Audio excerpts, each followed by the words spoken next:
Damputin niyo. Dapat may kukuha doon. Dapat yung pack.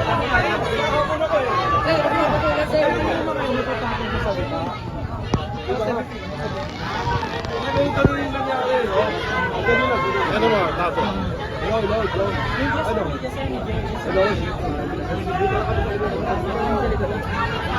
Oh, sige.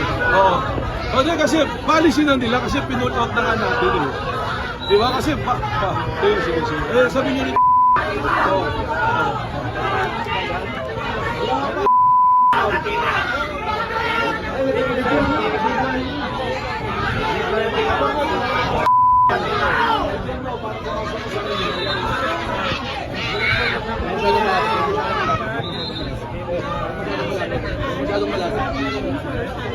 alam mo itong mga nagrarally mo ito, matatapang naman sa salita eh.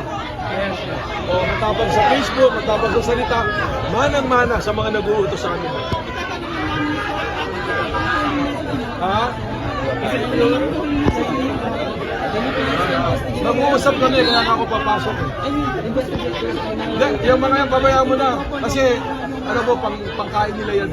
Attorney, ibig sabihin ko wala pa po talagang confirmed na okay? Mag-uusap kami sa loob. Pinakita niyo yung Senator Trillanes, may warrant na, di ba? Mag-uusap kami sa loob.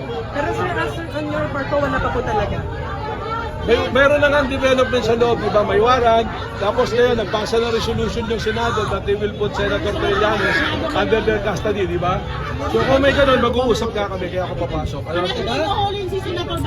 Mag-uusap pa lang po kami, papasok. Attorney, paano yung mga ahente nyo naka-contempt ngayon? Hindi, nakalabas. Wala naman po na content. Wala naman, okay. Request, wala pa siya po si Trillanes, kausapin namin.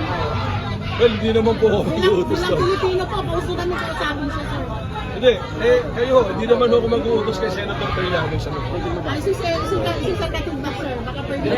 Sino si Senator Tigbak? Sino si Expecting Tigbak? a long day, Director? Expecting a long day? Tingnan natin. Kung makakapasok na ba kayo? Inaresto nila yung isa. Dali nila. Dalhin nyo lang.